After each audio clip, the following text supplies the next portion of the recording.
महिमामय मंदिर आणि अखंड हरिनाम सप्ताह तथा देवी भागवत कथा ज्ञानयज्ञ सोहळा सुंदर असं नियोजन येळेगावकर मंडळी ज्यांच्या कार्यकर्त्यांच्या हातून हे जे काम तुमच्याकडून पार पडत आहे माईच्या मंदिराचं ते सुंदर असं नियोजन या ठिकाणी आपली माई पण उपस्थित आहे त्या माईचं पण मनापासून मी आभार मानते आणि सर्वात महत्त्वाचं म्हणजे तुमच्या गावातून ज्यांचा कॉल आला आपले संदीप भाऊ असतील सुदाम भाऊ असतील व त्यांचं दोघांचंच नाव घेतलं म्हणून त्यांचा मोठेपणा नाही त्यांचा कॉल आला त्यांचा आमच्याकडे कॉल आल्याच्या नंतर तुमच्याशी संपर्क साधण्याचा योग आला म्हणून सर्व गावकरी मंडळी अगदी लहान लेकरापासून ते म्हाताऱ्या माणसांपर्यंत सर्वांचे मनापासून आभार व्यक्त करते आज आपल्या कीर्तनाला उपस्थित सुंदर असे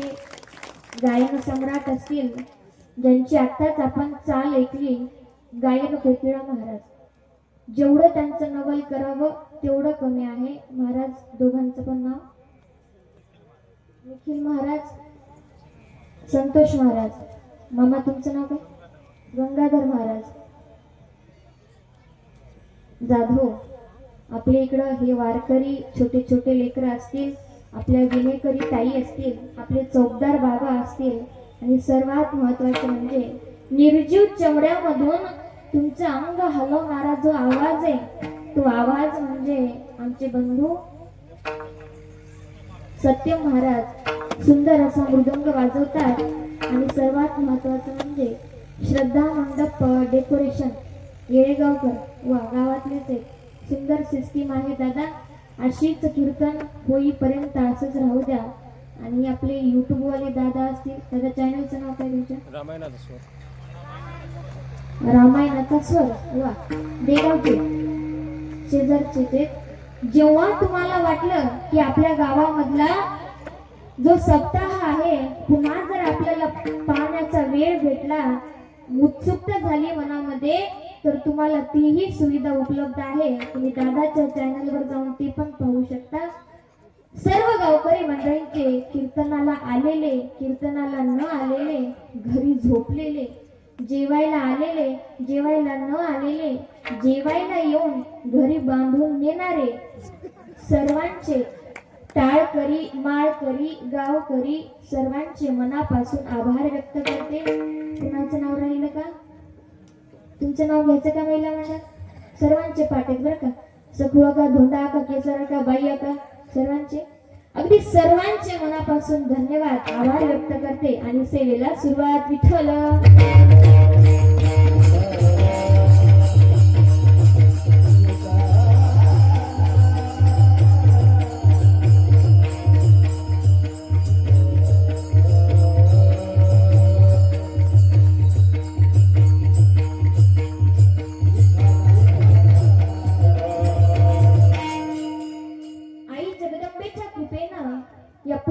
भूमीमध्ये रुक्मामाईच्या मंदिरासमोर चालत असलेला हा अखंड हरिनाम सप्ताह तुमच्या गावावर खरंच आई जगदंबेची कृपा एवढी आहे दादा तुमचं गाव त्या पुण्यभूमीनं पवित्र झाले पावन झाले आई भवानी तुझ्या कृपेने तरसे भक्ताला अगाध महिमा तुझी माऊली वारी संकटाला आई तुझ्यावरी कृपा करी धावते लवकरी आई माझ्यावरी कृपा करी धावते लवकरी आज गोंधळ मांडला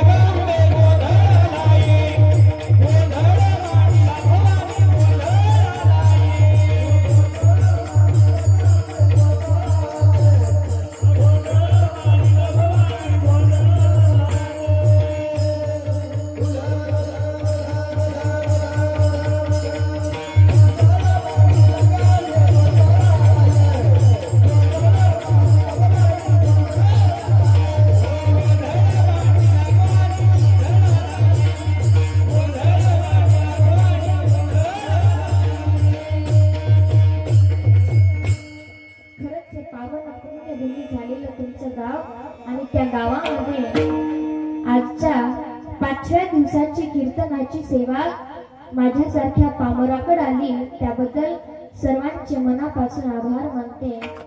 अभंग कुणाचा आहे? तुकोबाचा. मग तुकोबा मोठा का विठोबा मोठा? बोलत चला, अजिबात तोंडावर 12 वाजू द्यायचे नाही. अगदी उत्सुकतेनं ताट पाटा करा सर्वांच्या, अगदी सर्व सर्व पुरुष मंडळ सर्वांच्या बरं का. तुकोबा मोठा का विठोबा मोठा? बचाव द्या. जनाबाई नामदेवाची दासी आहे. मग जनाबाई मोठी का नामदेव महाराज मोठे? नवरा मोठा का बायको मोठी? लग्न ही अशी गोष्ट आहे दादा, लग्नाच्या 1 दिवस पहिले आमच्या इकडे हळद लावतात. तुमच्या इकडे लावतात? नाही नाही, प्रथा वेगवेगळ्या असतात. आमच्या इकडे माणसं मेल्यावर जातात, तुमच्या इकडे हे बघा जिवंतपणे आता कोणीतरी असं असतं महाराज. लग्नाच्या 1 दिवस पहिले हळद लावतात. का लावतात? शास्त्र वाचलं, माझ्या वाचनात गेलं म्हणून सांगते. पूर्वीच्या काळी एखादं लेकरू सायकल चालवत असताना ते जर का पडलंच आणि त्याला एक विशिष्ट प्रकारचा मार लागल्यावर त्याला हळद लावली जायची. कोणता मार म्हणायचं त्याला? मुक्का मार. मुक्का मार लागल्यावर हळद लावतात. मला सांगा, लग्नाच्या 1 दिवस पहिले सगळ्या अंगाला हळद लावतात. मग काय याचा अर्थ आहे? लग्न झाल्यावर बराच मुक्का मार लागायची शक्यता असते, म्हणून 1 दिवस पहिले सगळ्या अंगाला हळद लावतात. विठ्ठल विठ्ठल.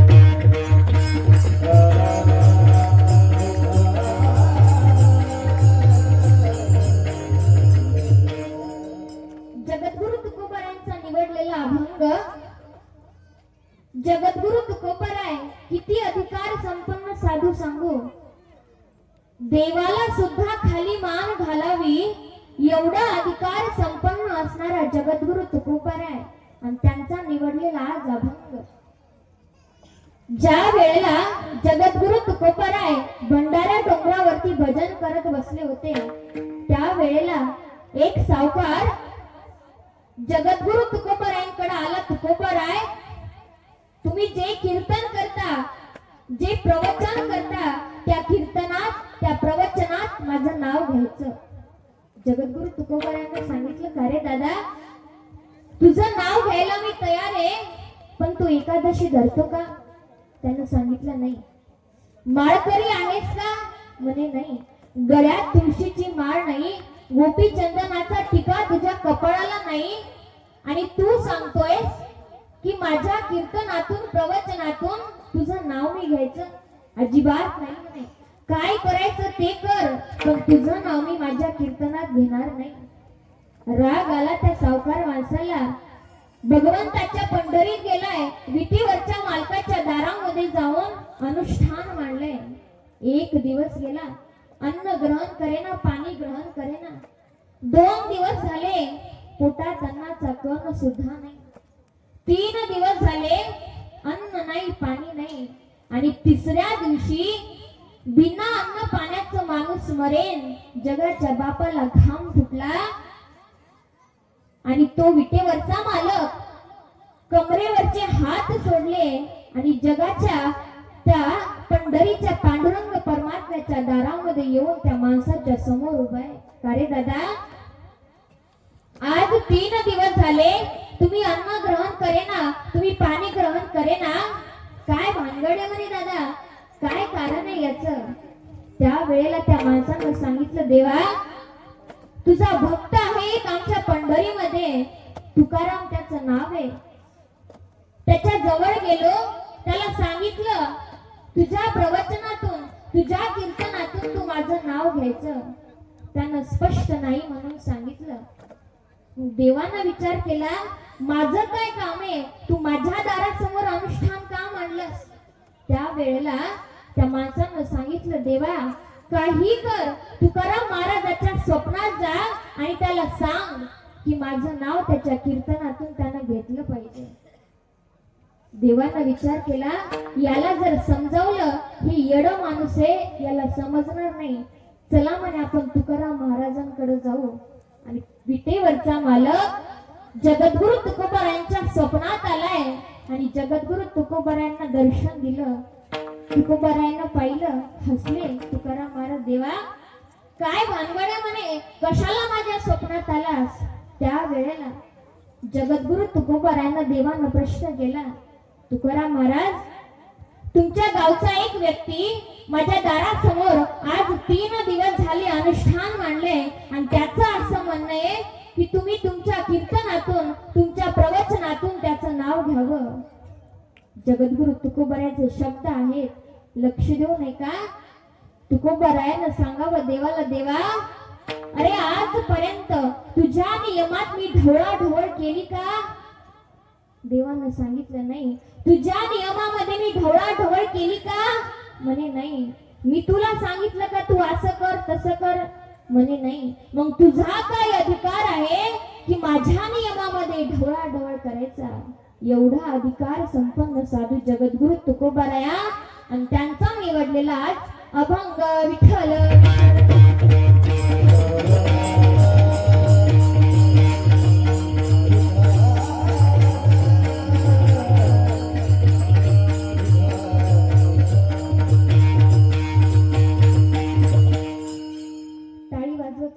माझ्या माता माऊल्यांनो, खरं सांगू तुम्हाला, आता नाही, जेव्हा भजन चालू असतं तेव्हा टाळी वाजवत जायची. तुम्हाला एक सांगू, महाभारतामध्ये असं लिहिलेलं आहे, आपण कीर्तनात आणि कथेत टाळी वाजवली की आपल्या हातावरच्या रेषा बदलतात. नशीब बदलायचं असेल तर कीर्तनात आणि कथेत टाळी वाजवायची.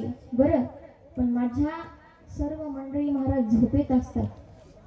चांगला एखादा खंबा बघतात, खंब्याला टेकन देऊन बसतात आणि गाढ झोप लागते. जेव्हा जय जयकार होतं ना संतोष महाराज, तेव्हा तटकन असे डोळे उघडतात सगळ्यांचे. आणि एवढे दादा झोपेचे प्रकार, खरं सांगू, एकदा आम्ही कीर्तनाला गेलो, जागरचं कीर्तन होतं आणि उद्या सकाळी लगेच काल्याचं कीर्तन होतं. त्यामुळं मुक्कामाला तिथंच थांबावं लागलं. कीर्तनाला 1-1:30 वाजला. चर्चा झाली थोडीशी गावकऱ्यांसोबत आणि मग नंतर एका आजीच्या घरी आम्ही झोपायला गेलो. आजी पण महाराज वारकरी होती. दिवसभर देवाचं भजन करून करून, पावल्या खेळून खेळून दमलेली बिचारी. झोप लागली आणि जेच झोप लागली आणि आम्ही पण महाराज दिवसभर भागवत करतो, कीर्तन करतो, शांत झोप लागली आणि जेच झोप लागली, ठकाबाई ऐकत जा बरं, जेच झोप लागली की आजीनं झोपेमध्येच गाडी चालू करायला सुरुवात केली. जी पांघरलेली गोदरी होती, पहिली किक मारली की गोदरी टर्र अशी, पहिल्या किक मध्ये. दुसरी किक मारली की गोदरी अजून टर्र, तिसरी किक मारली, गोदरी टर्र लाट मला लागली. मी म्हणलं, आजी काय भानगड आहे? ती म्हणे, काही नाही ताई, गाडी चालू झाली, बस म्हणे गाडीत. विठ्ठल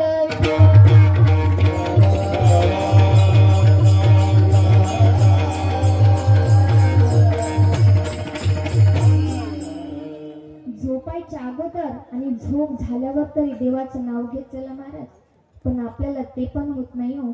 झोपायच्या अगोदर त्या देवाचे उपकार म्हणा का? दिवसभर तू माझ्या पोटाला अन्न दिलं आणि मला जिवंत ठेवलं म्हणून त्याचे उपकार म्हणा. आणि रात्री झोपताना त्याचे उपकार म्हणा का? रात्री जसा झोपलो, सकाळी जशाच्या तसं उठवलं. मेमरी जशीच्या तशी ठेवतो त्याला देव म्हणतात. त्यानं ठरवलं आणि थोडी जरी मेमरी क्रॅक झाली ना दादा, आणि सकाळी उठून जर का बायको नवऱ्याला दादा म्हणायला लागले ना, अवघड होऊन जाईल. म्हणून भगवंताचं भजन कमीत कमी आपल्या तोंडात आलं पाहिजे. पण आपल्या महिला मंडळ महाराज कसंच नाव येत नाही हो. महिला मंडळ तर सोडा, कोणाच्याच तोंडात येत नाही. तुम्ही भांडे घासत असताना देवाचं नाव घ्या, तुम्ही कणिक मळत असताना देवाचं नाव घ्या.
कामामध्ये काम म्हणा राम राम. काम करत असताना तुम्ही देवाचं नाव घ्या. ठाईच बैसोनी करायचं चित्त, पण आपल्याला हे सुद्धा जमत नाही. सखूबाई सकाळी उठली झाडीत झाडीत निघाली ना, आणि तिकडून ठकूबाई उठली झाडीत झाडीत निघाली ना, आणि दोघींची जर नजर झालीच पहाटे 4 वाजता. किती वाजता? पहाटे 4 वाजता दोघींची जर नजर झालीच तर सखूबाई ठकूबाईला म्हणते, तुला माहितीये का? ती म्हणते, काय ग? ती म्हणते, तुला माहितीये का? ती म्हणते, काय ग? अगं झोपटपटीवरची बेबी गेली ना पळून. तुम्हाला काय करायचं ग? देवाचं नाव घ्यायचं ना. अहो, हे संसार तुम्ही करताय, तो संसार खरा आहे की खोटा? खोटा आहे.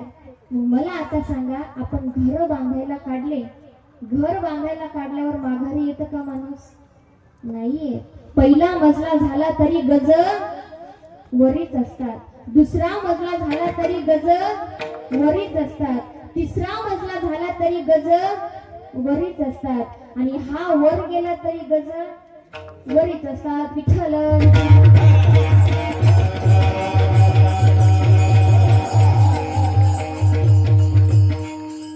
जगद्गुरु तुकोबारायांचा अधिकार एवढा मोठा आहे, आणि ज्या माता माऊलीच्या पोटी जगद्गुरु तुकोबारायांचा जन्म झाला त्या माता माऊल्यांची पुण्याई किती असेल. माझे ज्ञानोबाराय ज्या माता माऊलीच्या पोटी जन्माला आले, माझ्या रुक्मिणी मातेच्या पोटी, त्या माता माऊल्यांचं धन्य आहे जीवन. ज्या माझ्या ज्ञानोबाराय त्या ठिकाणी जन्माला आले. काय छळ केला माझ्या ज्ञानोबारायांचा, काय छळ केला माझ्या तुकोबारायांचा. माणूस म्हणून जगण्याचा अधिकार नाही, इंद्रायणीवर स्नाना करता परवानगी नाही, माझ्या लेकरांच्या मुंजी झाल्या नाहीत, म्हणून विठ्ठल पंत आणि रुक्मिणी माता दोघही आत्महत्येची शिक्षा ठोठावतात. हे कधी कळालं? ज्या वेळेला ज्ञानोबाराय आपल्यामध्ये नाहीये. संतांची किंमत आपल्याला संत गेल्यानंतरच कळते दादा. जोपर्यंत संत आपल्यामध्ये आहे तोपर्यंत संतांची किंमत आपल्याला कळत नाही, आणि संत जेव्हा आपल्यामधून जातात ना त्या वेळेला संतांची किंमत आपल्याला कळते.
संत गेल्याच्या नंतर आपल्याला संतांची किंमत कळते, पण संत जोपर्यंत आपल्यामध्ये आहेत तोपर्यंत संतांची किंमत कळत नाही.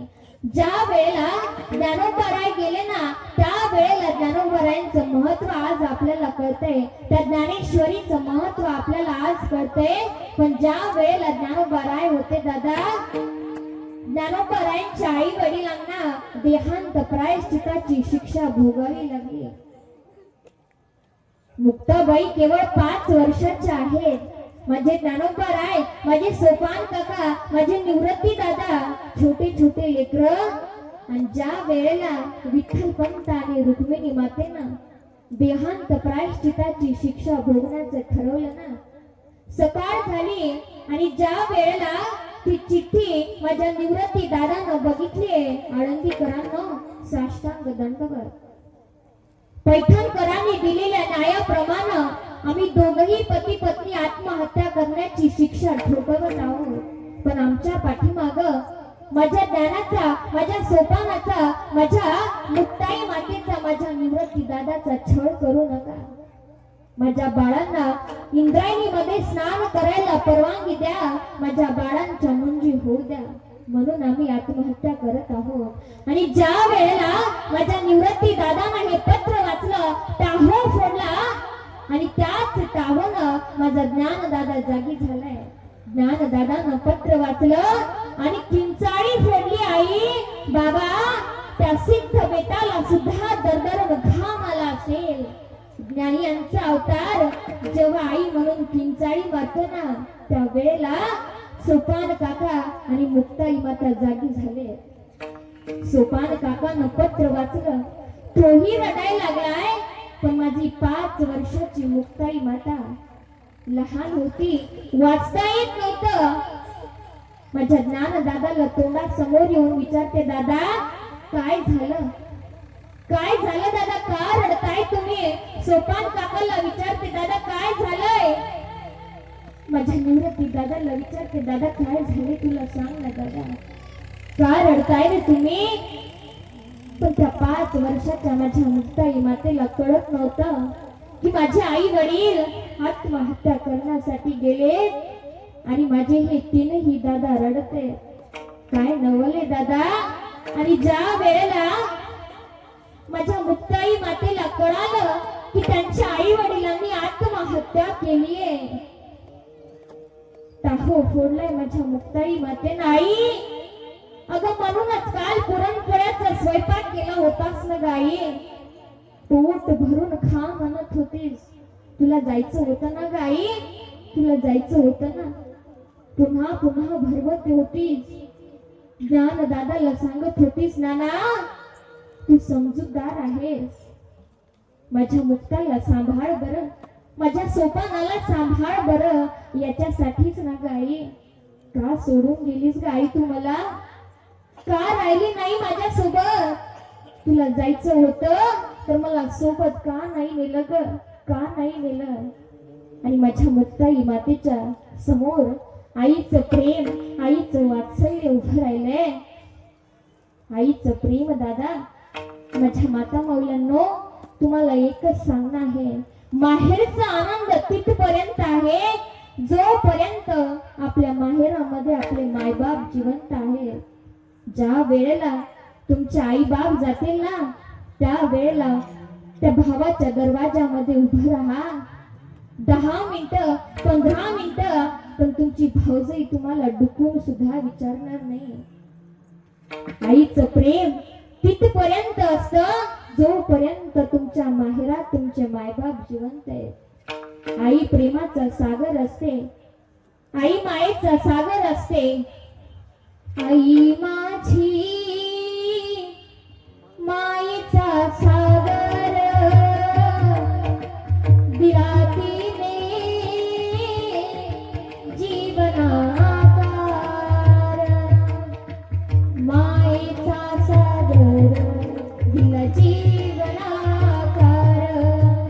मायेचा सागर दिला जीवनाकार. आई माझी मायेचा सागर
घेऊ शकत नाही. ज्या वेळेला आई असते ना त्या वेळेला तुम्ही आईच्या हातचं जेवण करा, आईच्या हातचा स्वयंपाक खा आणि आई गेल्याच्या नंतर पुन्हा ते पदार्थ खा. माझ्या माता माऊल्यांनो, तो स्वाद तो प्रेम तुम्हाला त्या स्वयंपाकामध्ये भेटणार नाही. आईचं महत्व एवढं असतं. किती ज्ञानीवंत किती पुण्यवंत असतील ते तुकोबारायांचे वडील, माझ्या ज्ञानोबारायांचे आई वडील. धन्य आहेत ते मायबाप ज्यांच्या पोटी माझ्या तुकोबाचा माझ्या ज्ञानोबारायांचा जन्म झालाय. जो आपल्या हिताच्या ठिकाणी जागा आहे तोच आपल्या माता माऊल्यांची सेवा करेल. अभंगाच्या पहिल्या चरणामध्ये पिता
जो असे जागा धन्य माता पिता तयाचिया.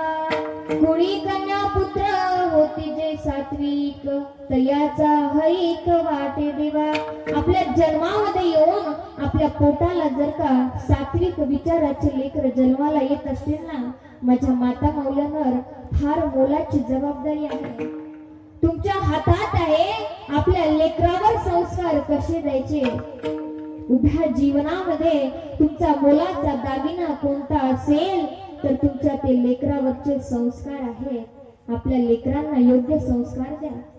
माझ्या मातृशक्तीमध्ये एवढी ताकद आहे, ज्या वेळेला माझ्या मातृशक्तीच्या हातामध्ये सरस्वतीचं पुस्तक असतं ना त्यावेळेला तुम्हीच तर सरस्वती असता. ज्या वेळेला राशीचं माप ओलांडून लग्न प्रसंगी ग्रह प्रवेश करताना त्यावेळेला तुम्हीच तर लक्ष्मी असता. घरातल्या लोकांना चांगले पदार्थ खाऊ घालत असताना त्या घरातली अन्नपूर्णा तुम्हीच असता. घरामध्ये जर कोणी आजारी पडलं तर रात्रभर मिठाच्या पट्ट्या कपाळावरती ठेवताना त्या घरातली रेणुका तुम्हीच असता. घरावर जर कोणतं संकट आलं तर सर्वात पुढे धाडसाने जाता तेव्हा त्या घरातली दुर्गा तुम्हीच असता. आपल्या लेकरांना इच्छा प्रगट करावी, आई मला हे दे, आई मला ते दे.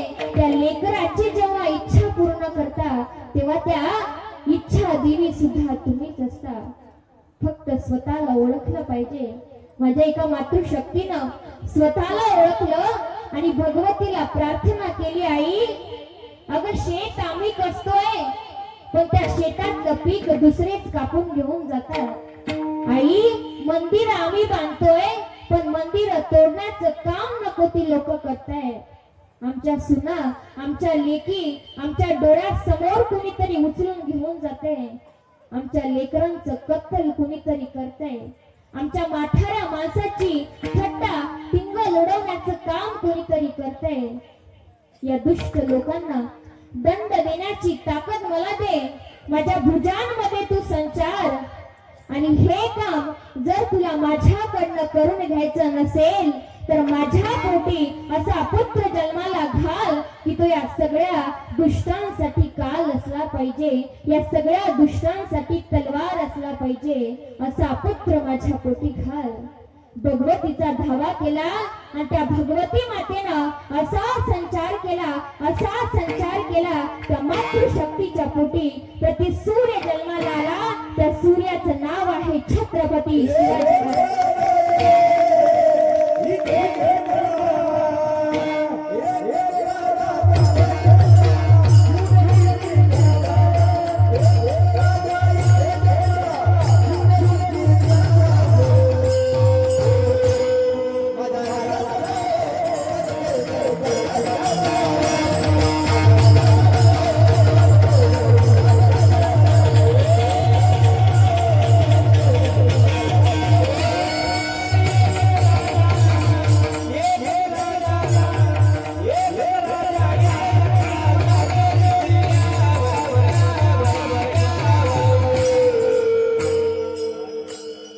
महाराज.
भूमीमध्ये माझा तेजपुंज राजा छत्रपती शिवाजी महाराजांचा जन्म झालाय.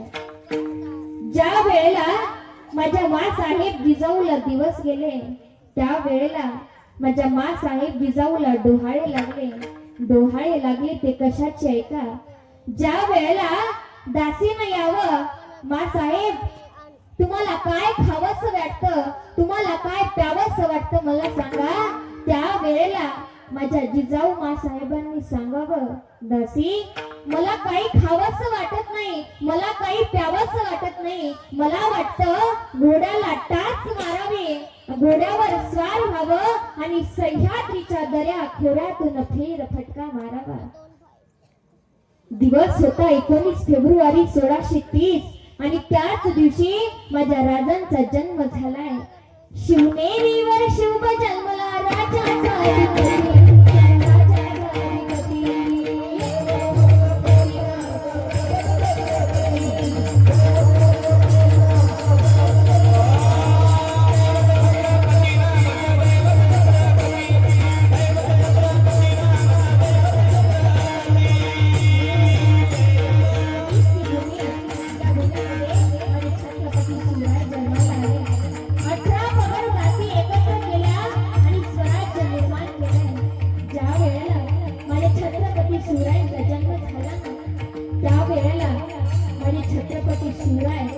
जेव्हा स्वराज्य रक्षणासाठी निघाले त्या वेळेला माझ्या राजांचा प्रत्येकाने दर्शन घ्यावं. ज्या वेळेला माझे छत्रपती संभाजी महाराज आपल्या शरीराची लाही झाली पण आपला धर्म नाही सोडला असा असणारा माझा छत्रपती संभाजी महाराज ज्या वेळेला 18 पगड जाती एक केल्या आणि तेज पुंज असा माझा छत्रपती शिवाजी महाराज सर्वांच्या मनोभावामध्ये जिंकून बसलाय. कोणाच्या पोटी जन्माला आला असेल तर माझ्या माँसाहेब जिजाऊच्या, किती पुण्याई असेल तर माँसाहेब जिजाऊची, किती राजाची पुण्याई असेल, किती राजा तो धन्वंत माझ्या जिजाऊची पुण्याई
जोरदार टाळी होऊन जाऊ द्यायचं.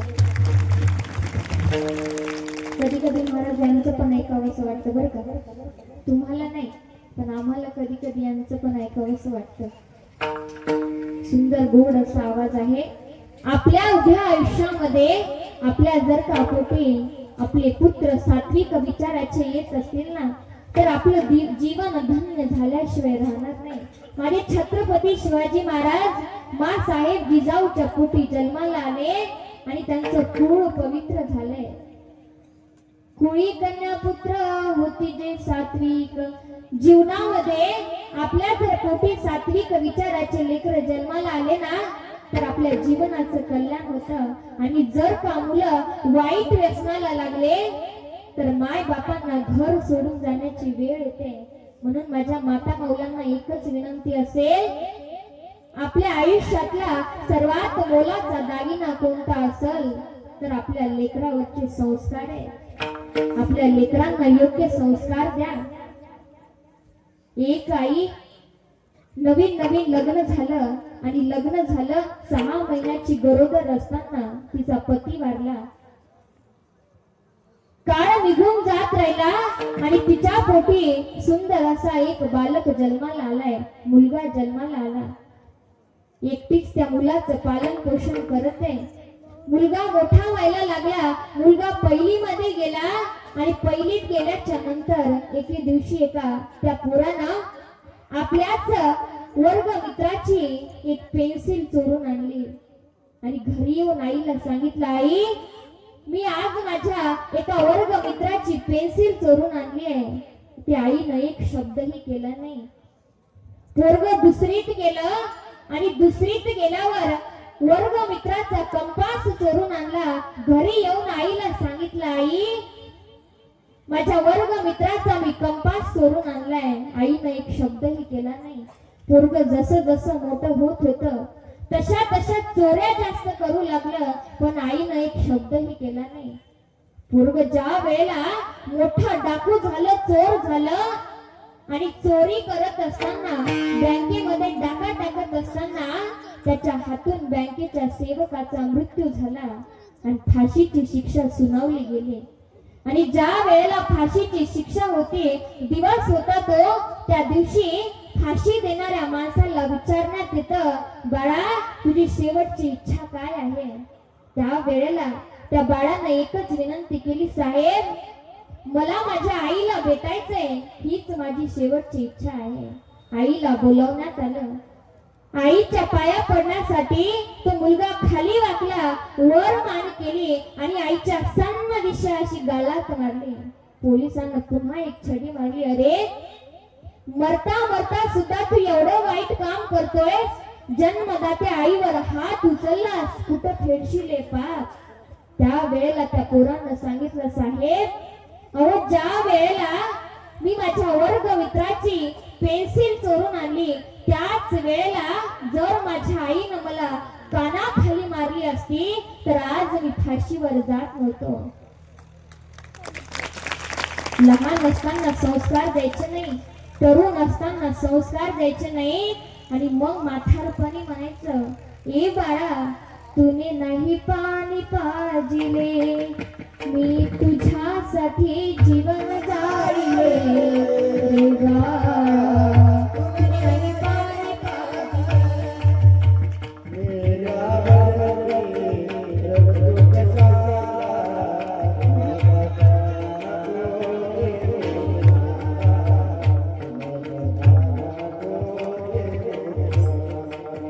नको देखा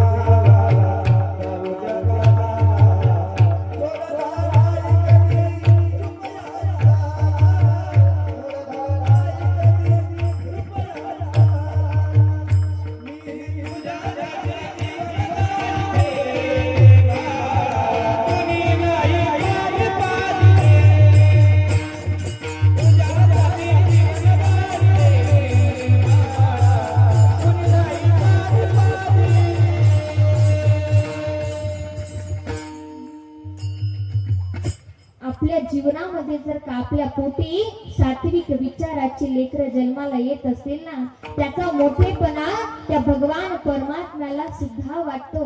म्हणून तुकाराम महाराज अभंगाच्या दुसऱ्या चरणामध्ये सांगतात,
सात्विक तयाचा हरीख वाटे देवा.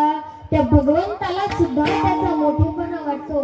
नवल वाटतं की या उभ्या आयुष्यामध्ये जीवनामध्ये जर का आपल्या पोटी सात्विक विचाराची लेकरं जन्माला येत असतील, लेकरानं काय करावं, गीता भागवताचं पारायण करावं आणि सतत भगवंताचं नामस्मरण करावं.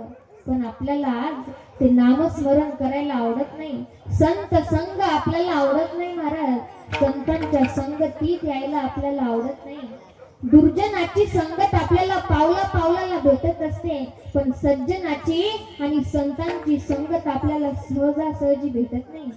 किती जरी तुम्ही नाही म्हणलात तरी दुर्जन तुम्हाला सकाळीच रामराम घालायला आहे बरं कामी गावात, पण संतांची संगत सहजासहजी भेटत नाही दादा. या विषयाच्या सुखामध्ये आपण गुरफटत चाललोय. विषयों के बंधों से बांधा गया तू,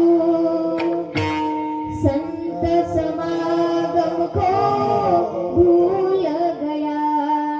क्या किया क्या किया क्या किया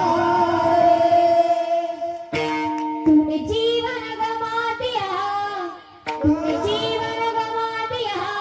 क्या किया रे, जिसे पाना था उसको तो खो दिया रे, जिसे पाना था उसको तो खो दिया रे.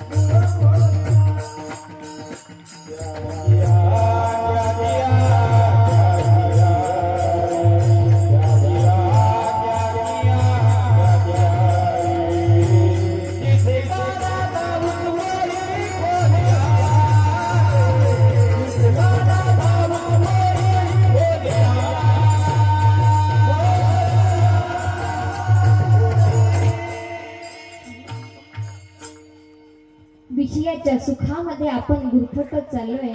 संत संग आज आपल्याला आवडत नाही. संतांच्या संगतीत राहायला आपल्याला आज आवडत नाही. संतांची संगत सहज भेटत नाही दादा. दुर्जन आपल्याला पावला पावलाला भेटत असतो. एका मुलीचं नवीन लग्न झालं.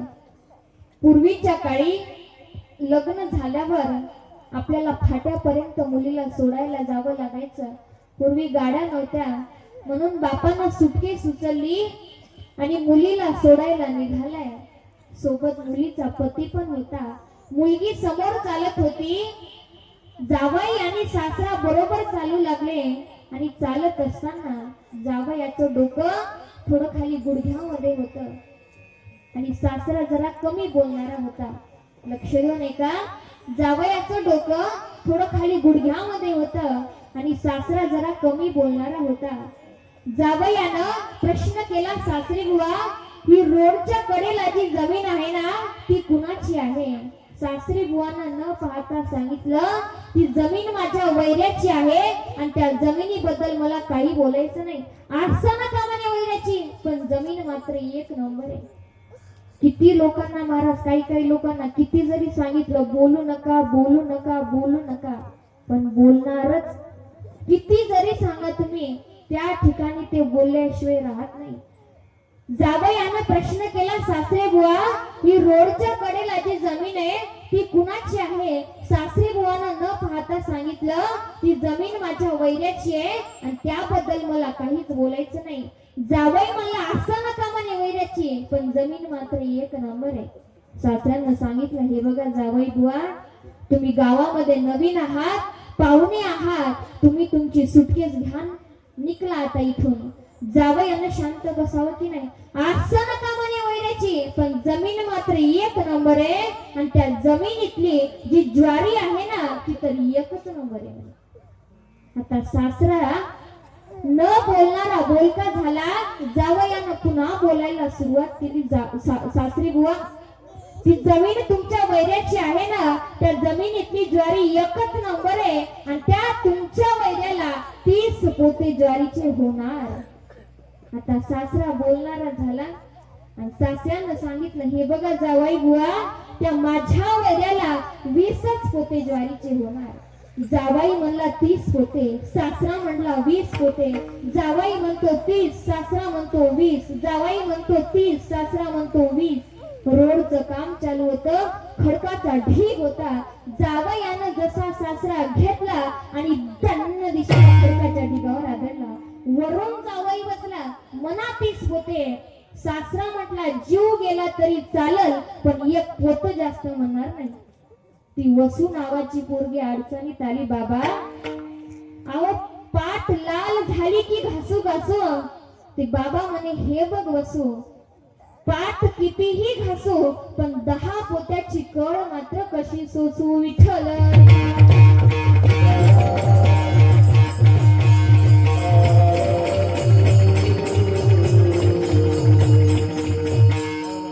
काही घेणं देणं आहे का दादा? काही घेणं देणं नाही, पण माणसाला जेव्हा दुर्जनाची संगत होते ना, त्या वेळेला माणसाची बुद्धी कुठं भ्रष्ट होते काही सांगता येत नाही. म्हणून तुम्ही संतांच्या संगतीत या, भगवंताचं नामस्मरण करा. पण आज आपल्याला संत संग आवडत नाही. ज्या वेळेला आपण भगवंताच्या दारामध्ये उभं राहू ना भक्तीनं सजून, त्या वेळेला भगवान परमात्मा आपल्याला जवळ घेईल. पण आपण घाणीनं भरलेलो आहोत दादा. या विषयाच्या या संसारामध्ये आपण गुरफटत चाललोय, ही घाण आहे. आणि या घाणीनं भरून जर का आपण देवाच्या दारामध्ये गेलो तर तो देव आपल्याला जवळ घेणार नाही. एक छोटासा मुलगा दारामध्ये बसलाय, छोट लेकरू आहे, गोड आहे दिसायला. सकाळ सकाळ होती, अंगणामध्ये बसलाय आणि त्याच्या नाकातून गंगा यमुना वाहायला लागल्या. बर का, बापानं पोरानं पाहिलं आपला बाप बाहेरून येतोय. पोराला मोह आवरला नाही आणि पोरानं आवाज दिला, बाबा मला घ्या. तो बाप पण धावत धावत आला पोराला घेण्यासाठी.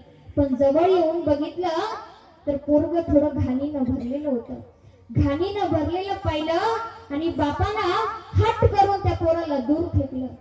बरं, त्याच घाणीनं भरलेल्या मुलाला आईनं उचललं, त्याला बाथरूम मध्ये नेलं, त्याला सुंदर अशी अंघोळ घातली, त्याचं गंध पावडर केलं, त्याला सुंदर असे कपडे घातले आणि त्याचा चेहरा असा हातात घेतला. का तर ते पोरग एवढं सुंदर दिसत होतं, त्याला कुणाची नजर लागू नये म्हणून काजळाचा टिका घेतला आणि त्याच्या कानाच्या पाठीमागं लावला. आणि तेच पोरग पुन्हा अंगणामध्ये येऊन त्याला पुन्हा बसवलं.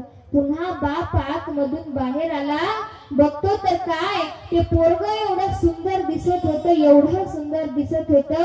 बाप म्हणे, सोन्या चल चल चल चल चल. पोरग म्हणे, हट, आता नाही येत म्हणे मी. ज्या वेळेला मला तुमच्याकडे यायचं होतं त्या वेळेला तुम्ही मला घेतलं नाही, आणि जेव्हा मला आईनं सुंदर बनवून दिलंय त्या वेळेला तुम्ही मला घेता, पण आता मला तुमची गरज नाही. तसंच आहे आपलं. आपण जर का या घाणीनं भरून देवाच्या दारामध्ये जाऊ ना तर तो देव आपल्याला जवळ घेणार नाही. पण ज्या वेळेला आपण भक्तीनं सजून संतांच्या मार्फत देवाच्या दारामध्ये उभं राहू त्या वेळेला देव तुम्हाला बोलवेल. पण आपण देवाला सांगू, देवा आता मला तुझी गरज नाही, कारण माझ्याकडे आता संत आहे. म्हणून संतांची संगत एवढी दुर्लभ आहे. माणसाच्या जीवनामध्ये संत संगती अतिशय दुर्लभ आहे दादा. पूर्वीच्या कविता सुद्धा शास्त्र आधाराने व्हायच्या. एका तळ्यात होते बदके पिले सुरेख, होते कुरूप वेडे पिल्लू तळ्यात एक, कोणी नव्हे त्याला खेळावयास संगे. एका तळ्यात होते बदके पिले सुरेख, होते कुरूप वेडे पिल्लू तळ्यात एक. पूर्वीच्या कविता सुद्धा शास्त्र आधाराने व्हायच्या.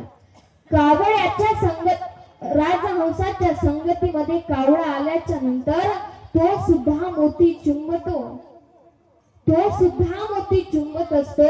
मग संतांच्या संगतीमध्ये गेल्यावर आपलं कल्याण झाल्याशिवाय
प्रत्येकानं आपला एक देव करून घेतला पाहिजे.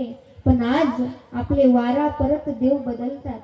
महिला मंडळ, आता मला सांगा, सोमवारी कोणाची पूजा करतात? महादेवाची.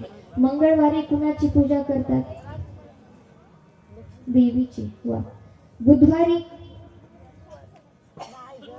अजून जायचं पंढरपूरला. विठ्ठल माझा माझा माझा माझा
कोणाची पूजा? पांडुरंगाची. गुरुवार स्वामी समर्थ. वा, तुमची चिल्लर पार्टी एकदम हुशार दिसायली. गुरुवार स्वामी समर्थचा. शुक्रवार लक्ष्मी. शनिवार मारुती. रविवार खंडेराया. येळकोट येळकोट. वारी माझ्या मल्हारीची वारी.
आपुला तो एक देव करून घ्यावा.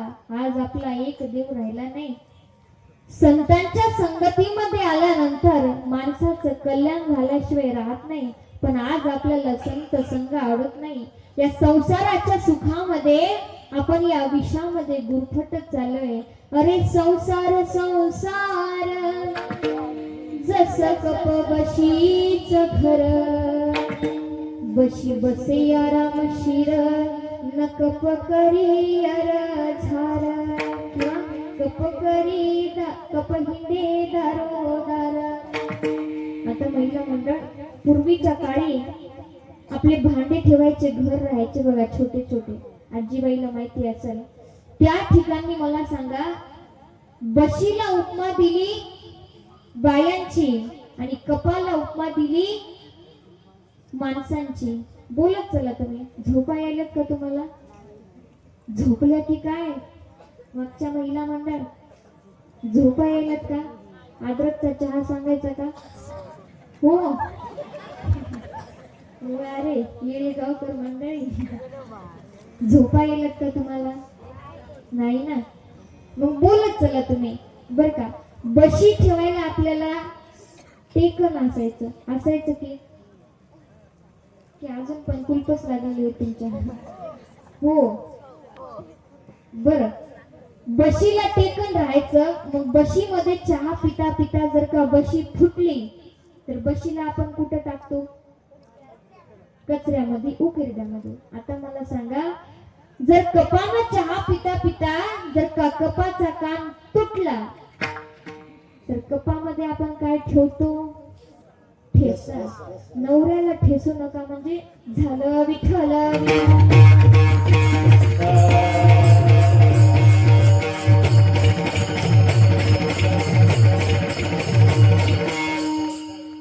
उद्धार संघाचा महिमा.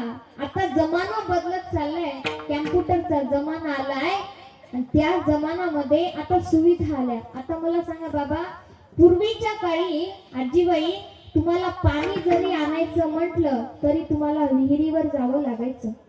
पाणी शेंदायचं बादलीनं, त्या बादलीतलं पाणी आपल्या हंड्यामध्ये टाकायचं, भांड्यामध्ये टाकायचं, भांड डोक्यावर घ्यायचं आणि घरी येऊन रांजणीमध्ये टाकायचं.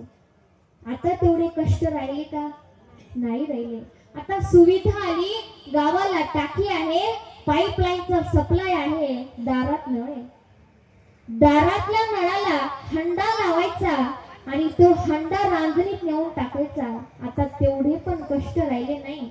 आता पुन्हा सुविधा आली, दारातल्या नळाला नळी लावायची आणि नळी हंड्यामध्ये नेऊन टाकायची. आता त्याच्याही पुढे सुविधा आली, पण ती सुविधा जर का आमच्या माझ्या माता मौल्यांनी बाळगली तर पुरुष मंडळी तुमचं काही खरं नाही. लक्ष देऊ नये का? आता दारातल्या नळाला नळी लावायची आणि ती नळी जर का नवऱ्यानं पाणी मागितलं त्याच्या तोंडात टाकू नका म्हणजे झालं विठ्ठल विठ्ठल.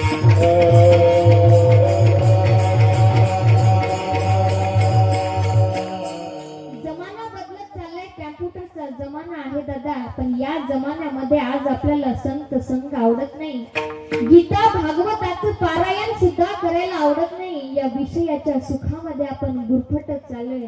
तुकाराम महाराज सांगतात, तुमचे मुलं कधी सात्विक बनतील? ज्या वेळेला तुमच्या मुलाच्या हातामध्ये गीता भागवत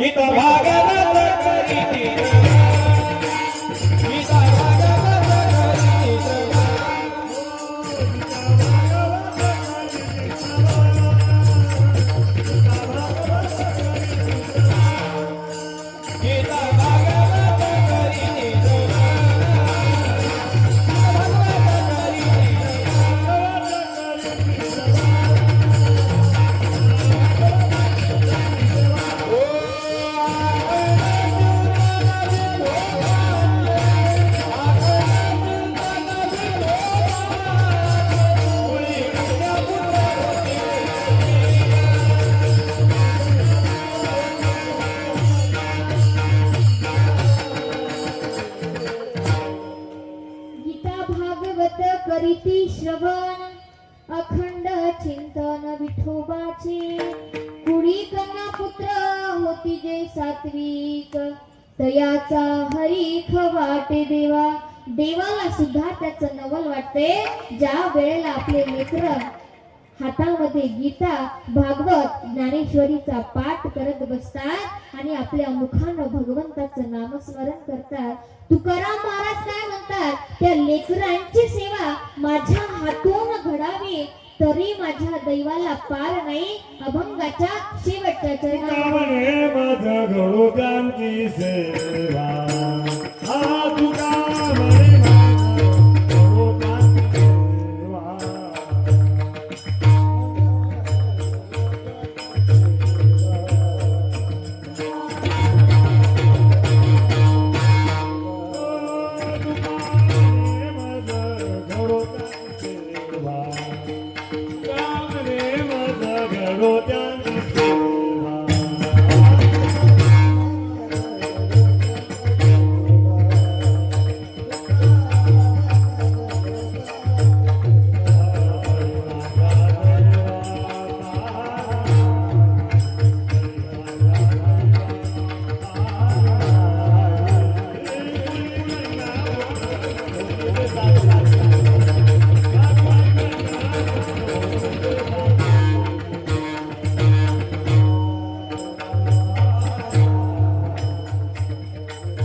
मुकामने मज घडो त्यांची सेवा तरी माझ्या दैवा पार नाही कुळी कन्या पुत्र होती जे सात्विक त्याचा हरीख वाटे देवा. सर्वांनी एकदा हात वर घ्यायचे, सर्वांचे अगदी शेवटपर्यंत. सर्व इकडे बाहेर बसलेले मंडळी सुद्धा, बाहेर बसलेल्यांना आवाज येवा राहू द्यायचे का आता सकाळपर्यंत. आता घाला एकमेकांच्या पाठी, घालू नका. विठोबा